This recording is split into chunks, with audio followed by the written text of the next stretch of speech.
今天玩玩具了嗎？劇場版大禮包，3款包1包一起賣，還給你特點包裝哦。本集來看看由好微笑出品的 The 合體 Dynazero Universe 合體 Set 合體龍人 Dynazero 篇。登場於作品 Green Man Universe。此系列原作是来自於1993年的特攝作品《電光超人 Gridman》，但我小時候電視播的是美版《電光超人》啦。世界觀為原始電光超人 Gridman 的其中一個分支，共計有3部動畫作品。本款則是第2部登場的主役機體。這個大全套是由之前同系列的3款商品所組成，但因為是大禮包版要有一點誘因，所以有特殊的外包裝作為特點。Dynasoluja 小型龍人形機器人合體之後的核心部位，並沒有固定的武裝，通常以本身的爪子做肉搏戰，也能夠與其他的機組單獨做合體的強化。模具雖然是2021年的，不過零件很多仍然是左右直接合併，所以從龍頭跟胸口都可以明顯有接痕，並且採重點式的塗裝，多數依然是塑膠成型色，然後像是牙齒的金色就只有塗外層哦，裡面就給它算了。具有相當程度的可動性，除了身體不能轉動，以及大腿抬舉會受到造型影響之外，本身的可動表現算是不錯哦。手臂因為是變形機構，連帶整體活動度也比較高，手爪至少可以開合，並且对照之前的大合體Dynasoluja本身的可動性真是高太多啦。Dynawing 用看的就知道是一台飛行器啦。合體之後的胸甲部位 W 字形的機翼是外形的主要特色，武裝就是機翼上的4門炮啦，有時還會成為其他機組的輔助移動方式。機翼關節的可動是齒輪關節哦，只是虛位有一點大，而且剛開合的時候很硬啊，很怕折斷。同樣是重點式的塗裝，主色是紅色的塑膠成型色，但意外的2管炮底下竟然有着陸用的輪子哦，而且還可以滾動，可以與 Dynasoluja 合體，兩邊機翼反折至相反的位置，機腹裝甲翻開之後，根部的 L 型連接件也要轉至相反的位置。Dynasoluja 只是將尾巴收起來，膝蓋裝甲轉向，然後接點接上去就完成了。Dynasoluja Wing Combine 合體之後的名稱基本上就是提升空戰能力啦。劇中帥氣的機翼動作基本上本款是完全無法重現哦，不過形態有重現就不錯了啦，通常也不會以這個形態來展示。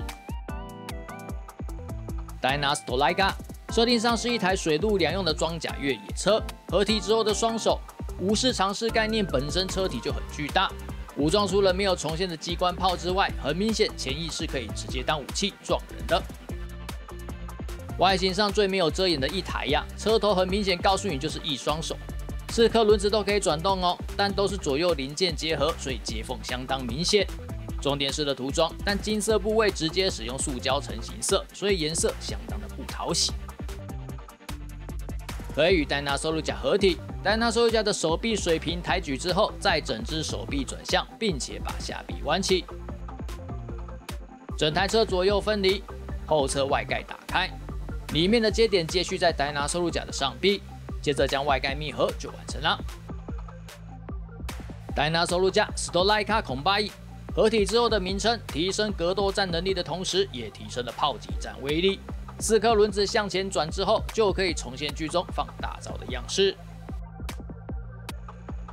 Dynadiva 一台很吃登場環境的潛水艇，合體之後的下半身，因為是潛水艇，所以能夠活動的地形就比較局限啦。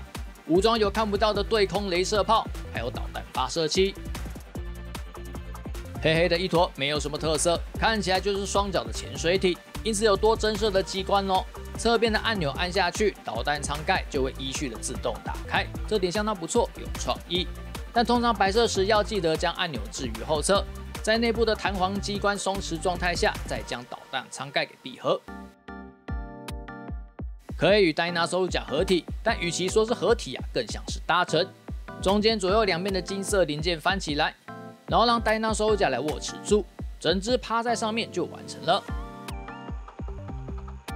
合體成合體龍人 ，Dynasoluja 的雙腳合併，並且把爪子閉合，手臂水平抬舉，上臂向內轉向，下臂則往下90度彎折，接着把整隻手臂往後轉90度，缺口朝向後方，頭部向後仰，尾巴收納，雙腳往後彎折。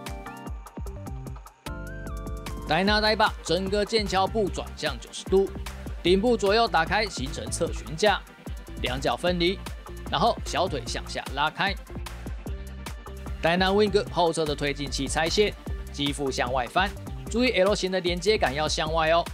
記憶成 L 型折好，兩側 U 型槽對準戴拿手乳甲的肩膀，固定之後往下轉，內側有2個接點可以與戴拿手乳甲的本體來固定。與戴拿帶把的結合比較需要注意哦，雖然很單純就是 C 型扣啦，不過要注意2個末端要確實插進戴拿手乳甲的凹槽裡哦，否則整個腰部都會沒有固定。戴拿 Stolika 左右分離，後側翻開，手臂要不要拉出來隨意，與戴拿手乳甲的手臂結合，然後外蓋蓋回去。最後戴拿手乳甲的頭回正。頭盔戴上去，注意腳勢有無貼合。最後臉部翻出來就完成啦。合體龍人戴拿 Zenon， 來歷不明的巨大合體機人，雖然不需要4位成員都在場才能合體，但會影響整體的戰力發揮。而且此形態並沒有決定性的必殺武裝哦。初登場時，連持有人考馬也不知道這一台機器人到底是什麼。總之，原作就只有提到是考馬在5000年前的重要人士托付於他，如此曖昧不明的說法。都合體了，尺寸總不能太小只嘛。頭頂高大約來到了25公分，但因為沒有合金成分，所以並不重手，重量大概就是這麼重。對照原設定，本款的外形重現度相當出色哦，造型比例也沒有做太大的調整。雖然因為幾乎沒有塗裝啦，所以那個膠感超級的重。不過整體造型依然有很好的外形重量感。重點是塗裝就是惹合體系列的傳統啦，而本款也因為主色是紅色，因此整體的膠感確實是有達到無法忽視的程度。外形幾乎都有分色分件，有塗裝的部分也有維持發色漂亮的狀態，而且都沒有溢漆。不過本款的金色部位並不算太少，但幾乎都是直接使用塑膠成型色，多少質感就被往下拉了。頭部依靠原本戴拿手乳甲的關節，左右轉動的範圍多少會被外形給干涉。抬頭與低頭的範圍倒是不錯，但無法左右傾倒。身體完全是不可動的哦，背後的飛翼雖然可以活動，可是外形干涉很大，基本上頂多只能給一段的可動範圍。手臂轉動是依靠戴拿手乳甲的手臂根部，外形上有一定的干涉。根部有水平外拉的設計，但無法讓手臂向前或是向後。水平抬舉的範圍相當有限，手臂轉動僅能靠下拉後的肘關節，活動度受限相當的嚴重。手臂彎舉是齒輪關節，幅度大概是90度，有附屬3對的替換手收。前裙甲可以翻開，髖部外拉的話會讓整體的活動度稍微好一點。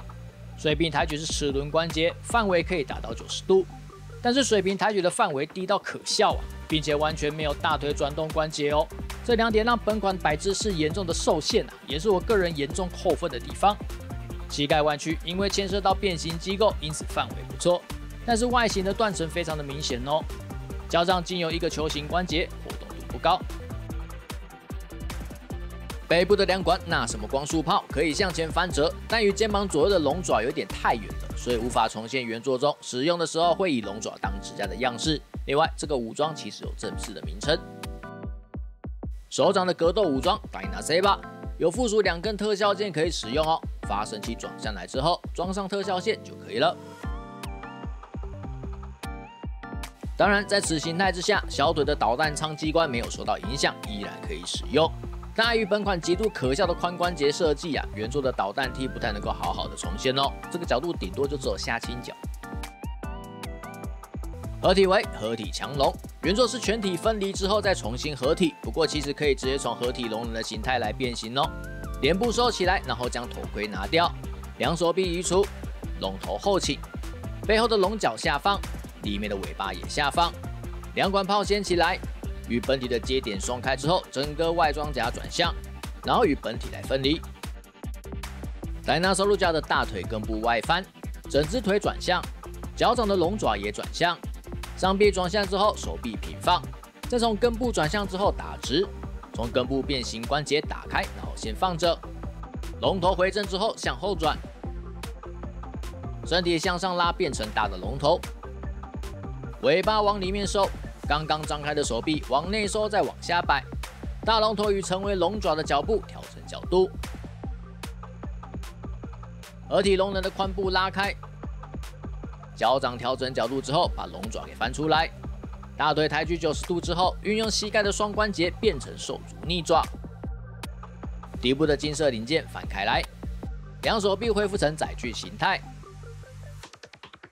尾翼轉向，中間的關節要不要拉開隨意，主要是要往上一些角度了。前端紅色的部件翻折，與本體的襠部接點來結合。Dynawing 的機翼往外翻，主翼末端展開，內側兩個接點與本體結合。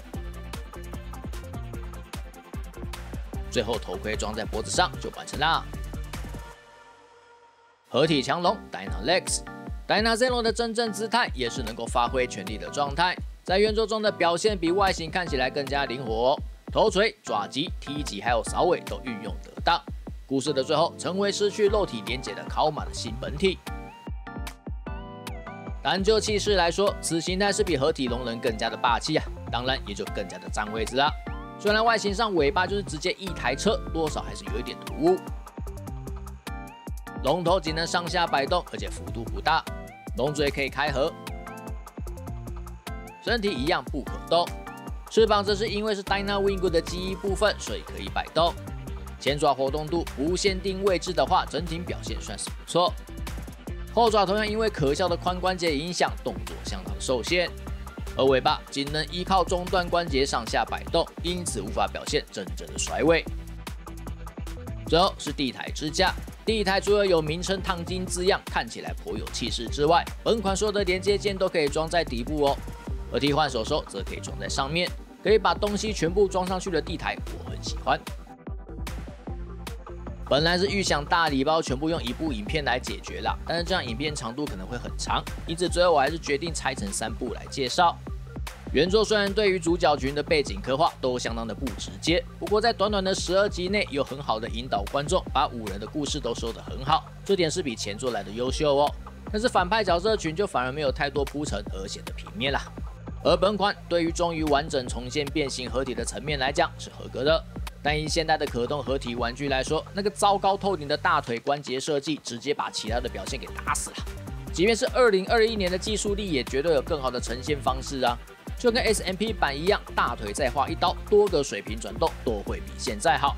完全的站式跟角度限定超級影響把玩啊，也深刻的影響到後面的2種合體形態。總之，這是大禮包3部曲的第1部，成型色造成的膠感還有材質我都可以無視，就那個大腿關節設計真的不行啊，是個大敗筆。就這樣，記得點讚、訂閱、分享，拜拜。